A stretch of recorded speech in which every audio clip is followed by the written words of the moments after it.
Beautiful people. It's Rizz with Rizz and the Believers here on the Brutally Delicious podcast. Thank you for having us, Bruce. We appreciate you. Go check out our single, Don't Stop Trying, coming out April 12th. One, two, three, four. The Brutally Delicious Podcast. The Brutally Delicious Podcast. The Brutally Delicious Podcast. The Brutally Delicious Podcast.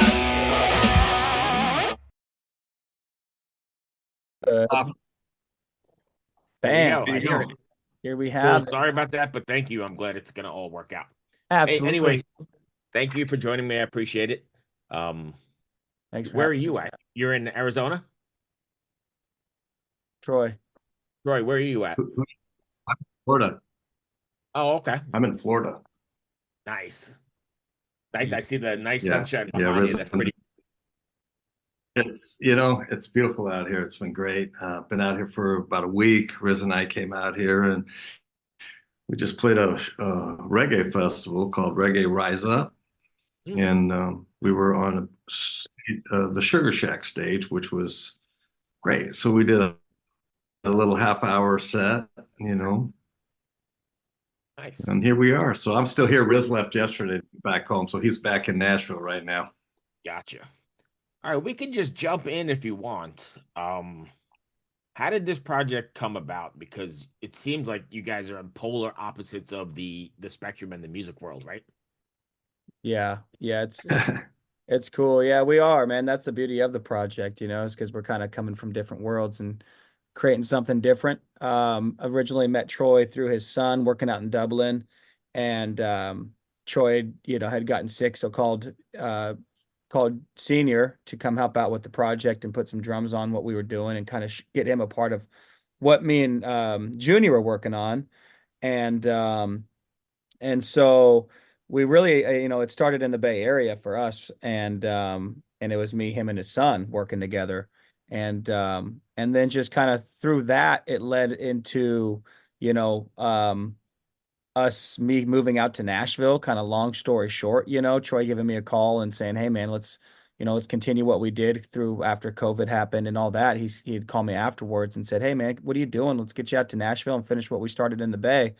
And so that led to me moving here. Kind of one-way ticket kind of story, booked my ticket. 4 days later, I showed up on his doorstep and said, "You ready? Let's do this." And so couldn't have landed at a better place. If anybody knows Troy, he's a wonderful person, first and foremost, and a very talented I think most people know him as, one of the greats as far as the drumming world and just as people. So couldn't have ended up in a better place. And then me and Troy just really dove into this project. I was working on a lot of this music, and Troy just kind of dove in with me and wanted to help create this sound. And really kind of took the forefront and said, "Hey, man, I love what this is. I love the message. It's something different from music wise, I think, message wise and everything, and whatever, it's still it's good music, but he liked the change. I feel that for him, and it was something new and fresh,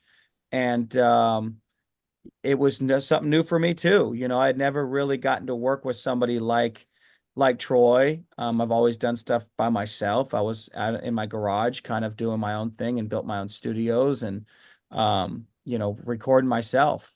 And so to have somebody of his caliber kind of come around and kind of take me under his wing and say, "No, we're going to make a real record. Let me show you how it's done," so to speak, and brought in some heavy hitters and some friends of his. He's got lots of those wonderful connections. And man, I'm just so grateful that this has all happened the way it has. It's been a magical ride, and it's something that I feel is going to inspire the world, man, to continue to follow your dreams and chase your passion and do what, do what's right in your heart, whatever you feel you're supposed to do. Just kind of start with that, I guess. Roy?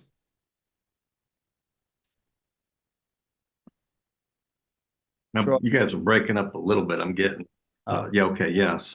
Yeah, for me, yeah, Rizz just kind of shared the backstory. Started with my son in California. My son had a surgery. Rizz was there working with him and taking care of him. And like he said, say, "Hey, Dad, can you put some drums on this stuff? And I was there for about 3 weeks. And coming out of there, I just said to him, "What are you doing with this kid?" I said, "This kid's a superstar." I said, "We really need to do more than production, and maybe we can take him on as manager kind of thing, but we're not really technically management, but I have a lot of friends, and if it makes sense, we could bring somebody in at the time it makes sense." And I just became an instant fan of Riz. I mean, I heard his stuff, and you haven't heard the record yet. We have a phenomenal record. Riz is the next thing on the planet. You're going to see. I believe that's getting ready to take care of itself. That's why I'm doing it. I love the music. I love the message, and first and foremost, him. So it was just sometimes things happen because they have to. And I feel that this is definitely one of those situations that's very spiritual for us in that connection, in that world. And just the way it's landed. He moved here 2 years ago, so we've been working on this for a minute. This just hasn't come together, and I've put everything on the line. I was out with a Guess Who last year for about 7 months, and I did about 35 shows with them, and I got into that, and I loved the music, and it was a different thing, and I loved the guys, and I that's why I hooked up with Michael Devin. He was playing with the Guess Who at the time before he went to the Dead Daisies. And then Michael Sterto, he was with 10 years with Luke Graham. So you probably know some of the story, maybe through the press release. I'm not sure if you do or not. And then Peter Keys, brought Peter in from, Skinner, and everybody just kind of fell right into place, and everybody felt exactly like I feel about what we're doing. I mean, we all have gigs and stuff, but this, for me, there is no other gig. This is my last stop. This is what I'm doing. This is what I'm called to do, and here we are. So now, with the release date of April 12th, Yeah, have you heard the song? I have. Don't Stop is great. And I love there's a whole bunch of things I like about it. First off, as an audio engineer or whatever, I love the mix, especially in the beginning with those great big reverbs on those snares, and it sets up the whole scene. And then it's just a great modern day reggae meld, and I really dig it. Did I hit it? You did. You Did I hit get cool. it. Better than you not liking it, man. We'll take that. Yeah. Yeah. So Thank. a minute Yeah. ago, a minute ago, Troy, you said you were talking about, it was sort of spiritual. How spiritual was it playing at Tough Gong or recording at Tough Gong? That's Oh like the my Mecca, right? God, I got to tell you something. You just got I got the Truth bumps, baby. goosebumps, and I'm like, that's how spiritual it is. I mean, I'm feeling it to this day. And the beautiful part, I didn't know this music. Riz, I'm gonna let Riz jump in on that because he can tell you his background because he started as a rapper, and then John Salloway, who came with us, I call him our secret weapon. And same thing, these guys know everything about that world. I didn't, it was not a world I was familiar with. Right. So go ahead, Riz, tell them all about it.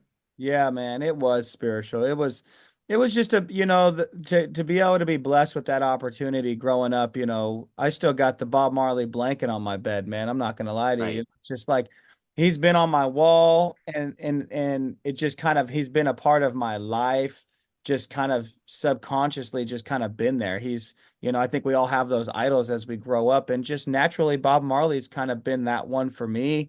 Um, and I feel because it is his message and just what Bob stood for and his peace and unity, and he's just so powerful of a person in his spirit.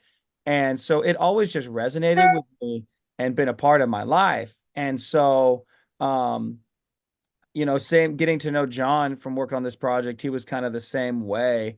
And just how that opportunity came, John couldn't make it to a show, so he gave me and Troy the tickets. He said, Stephen Marley is going to be in town at the City Winery in Nashville. You guys have to go.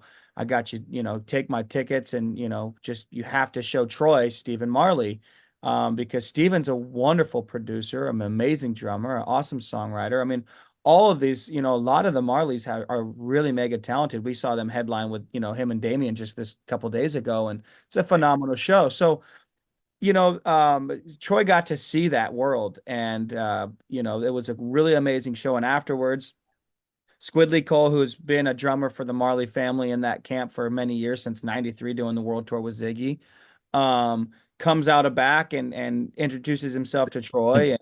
Squidly's dad's a kind of a reggae legend and, credited for one of the first reggae songs.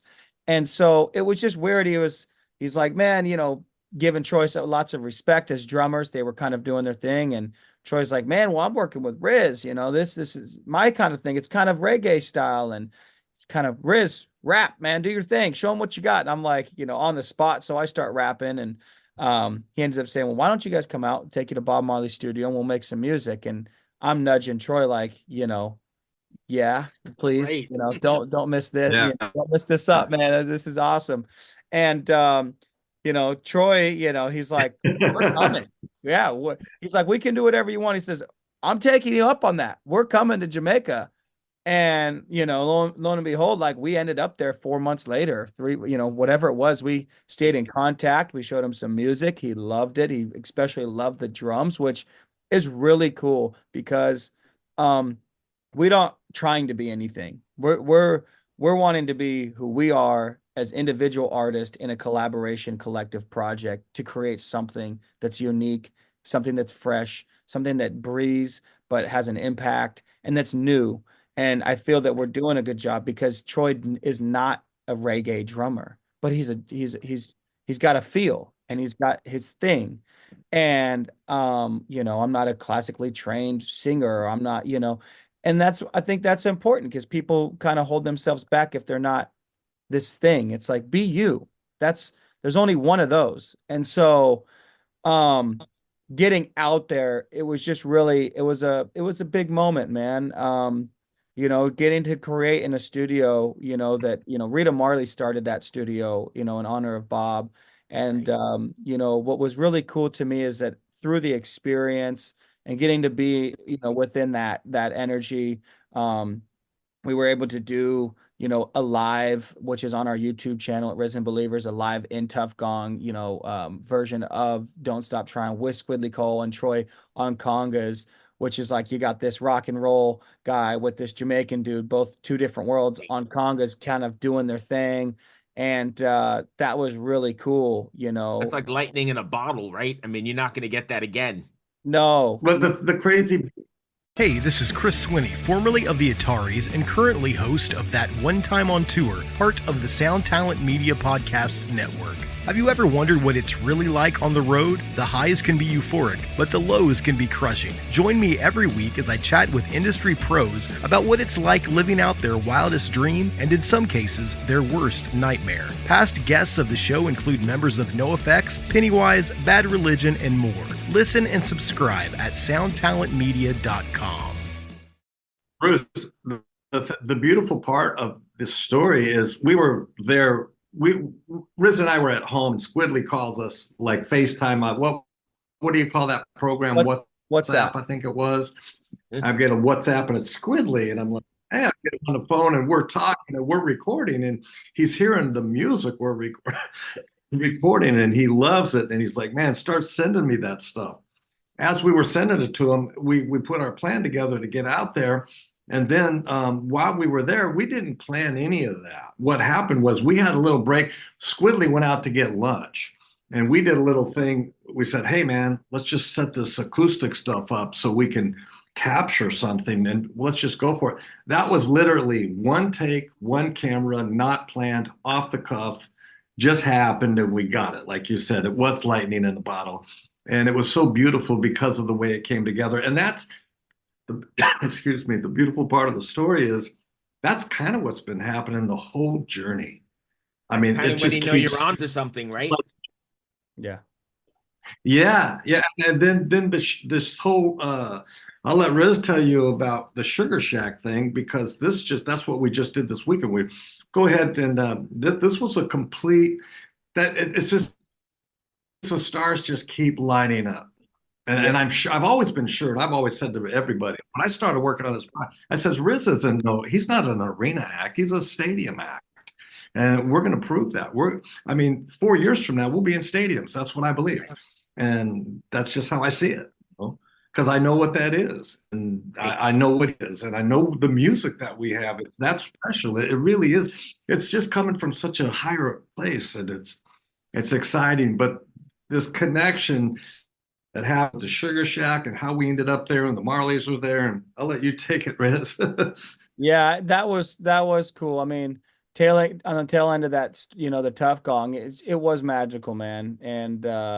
And we all had a wonderful time, and Squidly enjoyed it. And even the engineer was like, man, this was a breath of fresh air for us because we're doing a lot of, traditional stuff. And so to have you guys come in and actually bring something fresh, it was nice for us to work on, and that meant a lot to us. And Oh yeah. that was a big, big compliment, and so, big up to those guys. We love them so much, man. And I hope we can be back for sure. But then it kind of led to, going into being in this festival was just another magical thing. I mean, we had general admission tickets to go to this festival because I wanted Troy to see the people and the culture and the music and get to really indulge in it in a 4-day festival. And I said, man, at least just come out for one day to see the Marleys, in a different setting, in a big festival Right. setting. And, because Troy's never really been a part and, done those kind of things. He's always been back behind the stage and, doing that side. So I'm like, I just want you to feel the crowd, man. That's why I love reggae, is the people.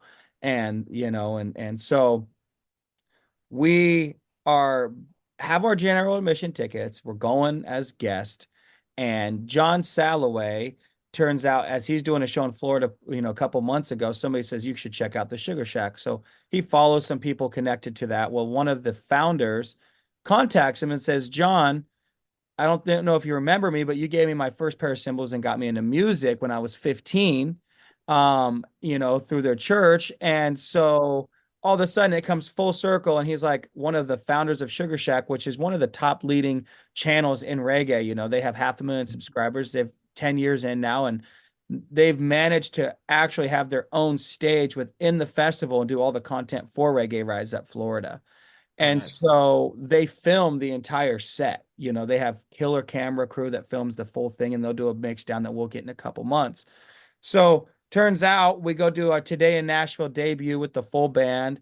And as we're sitting on the couch watching it come streaming live in the thing, John calls me, says, guess who's playing Reggae Rise Up Florida? And I'm like, you got to be kidding me. And I guess somebody had backed out, and Eddie had called John and said, hey, you guys want a shot? And to open up the whole stage and the festival and the Sugar Shack stage. And so we went from general admissions to now performing with all the biggest of the best, out there in Florida. Right. So And there's that lightning again. there's that lightning. And I wouldn't have had it any other way because I would have been nervous, man, if I had known prior to. I was like, I'm glad it came last minute because I would have hyped myself up and maybe talked myself out of it. I was like, really? But again, much love and respect to all the artists this weekend because there's a lot of good talent out there, and just very grateful and humbled to be a part of that whole scene and the Sugar Shack family. They treated us like family, and can't wait to see that stuff. So that'll be something that we'll be able to release in a couple months too. That's beautiful. Yeah, it was So all what's next for you documented. guys? Oh, go ahead. Sorry. It was a 6 camera shoot, so we're going to get the content in about 8 weeks, and we did 5 songs. Oh, nice. You gonna chop that up for single releases? I think, everything to my knowledge, we keep it on their channel because that's how they kind of, they film it, they put us on their stage. So everything will be available on the Sugar Shack channel. And if you go to that, you'll see all the amazing artists. It's not just, reggae either. I think it's a lot of Right. just amazing artists. So, yeah. It's great. So what's next for you guys then? I know the record is what, the 12th of April? Don't Stop Trying comes out April 12th, with the music video that's attached to it, which is it got a whole nother story behind it. These interviews could go for hours. But we went into PGP, which is I think one of the biggest, production facilities here in the country or the nation. And Troy had kind of helped put that together as well. And we went into PGP and built a full-on music set with this kind of like this mystery land, this kind of dreamland, because this is kind of my dream coming together, being able to work with some of the world's best musicians and coming from the biggest little city in the world. This has been a dream of mine. And so we painted this dreamland picture that happened to just come together in a dream form. So happens to be. And so we went in for a couple days, built out a full music video set. They had one of their big rigs for the music festivals that they were servicing. So we set up under the big lights and shot a music video underneath that. And that's going to be releasing as well on the YouTube channel on April 12th as well. And kind of dive into the world of Rizz and the Believers, and kind of, Beautiful. watch our dream come true in real life form, as well as kind of seeing. It was cool because I was able to really build my own set with all these props that was from the Nashville Zoo that had been given to a friend of ours.